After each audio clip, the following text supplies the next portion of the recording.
Assalamualaikum warahmatullahi wabarakatuh. Bismillah, alhamdulillah, wassalatu wassalamu ala rasulillah wa ala alihi wa sahbihi wa mawalah wa la hawla wa la quwata illa billah. Amma ba'da, santri-santri kelas 4 semuanya yang di rumah saja, mudah-mudahan senantiasa dalam keadaan sehat walafiat. Pada pagi yang cerah, yang indah ini kita dapat belajar PAI lagi. Untuk pertemuan kali ini kita memasuki pelajaran yang ketiga dengan tema memahami Asmaul Husna Al-Basir Al-Adlu Al-Ajim. Itu ada salah tulis di slide ya santri semuanya, mohon maaf. Itu yang benar Al-Basir. Kemudian kompetensi dasar yang harus santri semuanya pahami, pamir singkat saja ya, memahami dan melafalkan Asmaul Husna Al-Basir, Al-Adlu dan Al-Adim. Ada dua kata kunci, yaitu memahami dan juga bisa melafalkan atau memberi contoh di dalam kehidupan sehari-hari. Ya, sebelum lanjut ke materinya, santri semuanya dapat mempersiapkan buku PAI-nya. Buku PAI Erlangga yang santri semuanya miliki, santri semua bisa buka pada halaman 22. Atau bisa juga nanti pakai buku PAI yang dari Kemendikbud, yaitu halaman 15. Kalau materi yang Pak Amir sampaikan itu menggunakan dua buku itu. Jadi dua buku Pak Amir ringkas untuk dijelaskan kepada santri semuanya. Ya, jangan lupa pula kalau sedang menyimak video, di samping menyiapkan buku paket, siapkan juga buku tulis atau buku catatannya santri. Jadi nanti kalau ada materi yang santri pahami hasil dari mendengarkan dan menyimak video, itu segera saja tulis. Nanti selesai mendengarkan video, santri sudah punya catatan, nanti tinggal dibaca berulang-ulang 1, 2, 3 kali, nanti hafal sendiri. Jadi santri sudah ingat, sudah punya pemahaman yang santri ingat. Kalau mau ujian begitu tidak perlu belajar yang sangat melelahkan, tinggal baca sebentar pasti sudah langsung paham, langsung ingat. Gitu ya santri semuanya, itu tips belajar agar tidak sekedar melihat, mendengar, tapi menulis juga. Karena belajar kalau semakin banyak yang kita lakukan, semakin mudah kita ingat. Kita menggunakan mata, menggunakan telinga, mencatat pula begitu ya. Nanti semakin pintar santri semuanya. Oke, langsung masuk ke slide 1 ya santri semuanya. Materinya.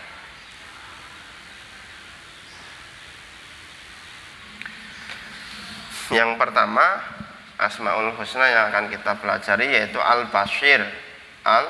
Al-Basir, santri semuanya bisa lihat tulisannya Al-Basir. Itu. Al-Basir apa artinya? Artinya adalah Maha melihat. Siapa yang Maha melihat? Tentunya adalah Allah Subhanahu wa ta'ala. Allah Subhanahu wa ta'ala Al-Basir. Allah Subhanahu wa ta'ala Maha melihat, begitu. Kemudian Allah Subhanahu wa ta'ala itu melihat segala sesuatu.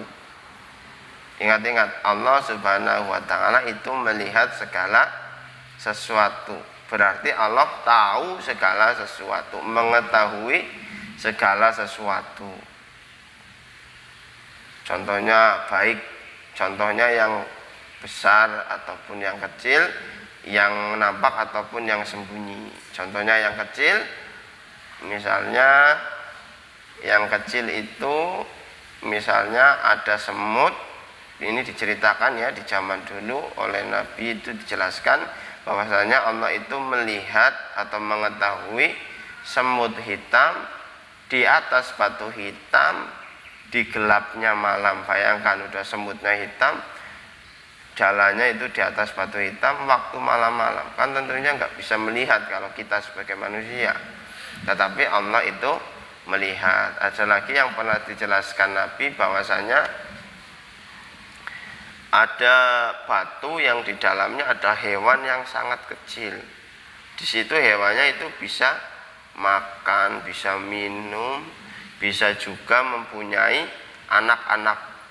Artinya bahwa Allah itu mengetahui segala sesuatu, bahkan yang sangat kecil gitu ya santri semuanya, sesuatu yang sangat kecil. Kalau besar tentunya pasti bisa melihatnya, bisa mengetahuinya.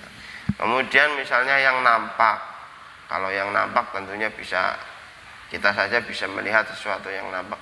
Yang tidak nampak atau tersembunyi, Allah itu juga bisa melihat.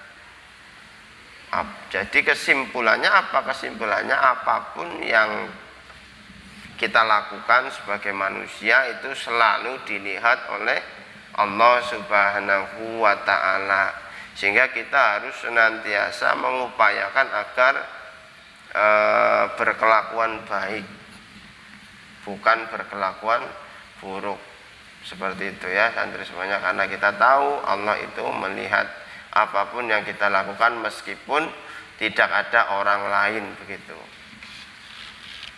Kemudian yang ingin Pak Amir jelaskan, tetapi jangan juga membayangkan bahwasanya Allah itu melihatnya seperti melihatnya manusia, yang kalau manusia melihat itu dengan mata. Jangan bayangkan Allah itu seperti manusia melihatnya dengan mata. Kita harus ingat materi minggu kemarin ada larangan untuk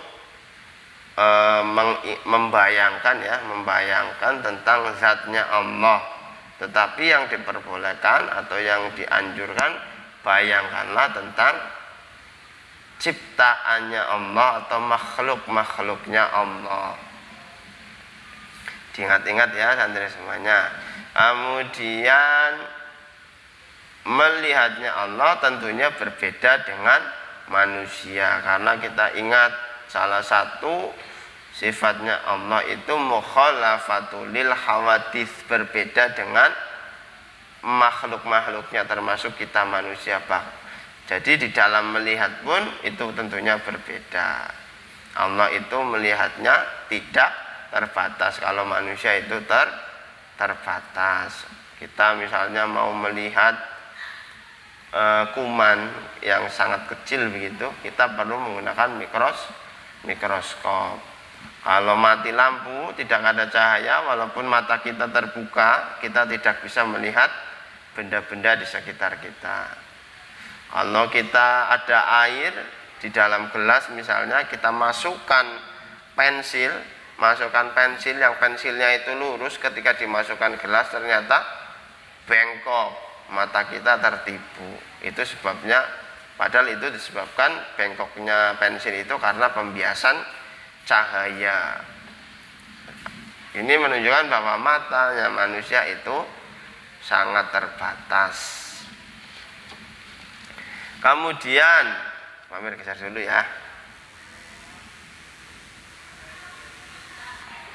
Kemudian santri semuanya, sikap kita kalau tahu bahwasanya Allah itu Al-Basir, Allah itu Maha melihat, maka kita harus meneladaninya, harus mencontohnya. Yang pertama yang harus kita lakukan adalah menggunakan mata yang kita punyai untuk tadabbur, untuk bertadabbur alam.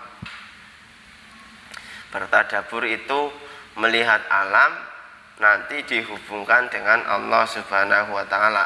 Melihat alam, nanti ingat kepada Allah, gitu ya. Misalnya kita melihat langit itu tiap hari warnanya berubah-ubah. Langit itu luasnya sangat luas, dimanapun kita berada atasnya pasti langit. Langit itu kenapa tidak ada yang berlubang, kenapa tidak ada penyangganya, tetapi masih tetap kokoh, tidak roboh. Kalau kita sudah bertadabbur alam, salah satunya langit ini, maka kita akan meyakini bahwa tentunya ini adalah Allah Subhanahu wa taala yang menciptakan. Luar biasa sekali. Kita biasanya membaca Masya Allah begitu. Nah, kalau sudah bertadabbur seperti ini, maka iman kita itu akan bertambah, akan semakin yakin kepada Allah Subhanahu wa taala, akan semakin banyak ibadahnya, semangat begitu. Itu salah satu tadabbur alam, dan banyak lainnya. Kita melihat hewan, onta, melihat yang begitu bermacam-macam tumbuhan, luar biasa sekali. Maka kita akan ingat kepada Allah dan iman kita akan bertambah. Itu santri bisa lakukan sendiri ya di dalam bertadabbur alam. Kemudian yang kedua, tidak menggunakan mata yang kita punyai untuk melihat hal-hal yang diharamkan oleh Allah Subhanahu wa taala. Jadi kita punya mata enggak boleh untuk melihat hal-hal yang diharamkan. Contohnya aurat gitu ya. Auratnya kalau kita laki-laki berarti nggak boleh melihat auratnya perempuan. Kalau di luar sholat auratnya perempuan itu selain muka dan telapak tangan gitu. Jadi kalau kita sebagai laki-laki melihat ada perempuan, santri semuanya ya, yang terbuka auratnya, kita sebaiknya atau seharusnya itu memalingkan pandangan, bisa melihat ke bawah atau ke samping kiri atau samping kanan, yang penting jangan melihatnya. Begitupun sebaliknya, kalau santri putri ya, perempuan melihat laki-laki yang terbuka auratnya juga harus memalingkan pandangan ke samping kanan, kiri atau ke bawah. Cuma kalau auratnya laki-laki itu lebih sedikit. Auratnya laki-laki ya antara pusar ya, pusar itu bahasa Jawanya itu wudel dan dan dengkul gitu ya. Dengkul apa itu bahasa Indonesianya ya, dan dengkul gitu santri semuanya. Lutut ya, mohon maaf baru keingat, antara pusar dan lutut itu auratnya laki-laki. Kalau santri putri melihat ada laki-laki yang terbuka auratnya seperti itu, sebaiknya memalingkan pandangannya. Kemudian yang kedua, itu yang kedua ya santri semuanya ya. Ya mungkin untuk pertemuan kali ini, kesempatan kali ini Pak Amir jelaskan Al-Bashir dulu. Santri silakan nanti pelajari Al-Bashir, baca-baca di bukunya, kemudian buat catatan atau ringkasan begitu. Untuk belajar sendiri, bukan untuk tugas yang dikumpulkan. Nanti santri juga bisa baca selanjutnya Al-Adlu, Al-Adim begitu ya. Nanti baca-baca, kemudian besok Pak Amir akan jelaskan lagi kelanjutannya. Oke santri semuanya, kurang lebihnya mohon maaf. Mudah-mudahan apa yang Pak Amir sampaikan dapat dipahami. Jangan lupa senantiasa jaga kesehatan dan tetap semangat di dalam belajar. Amir akhiri, assalamualaikum warahmatullahi wabarakatuh.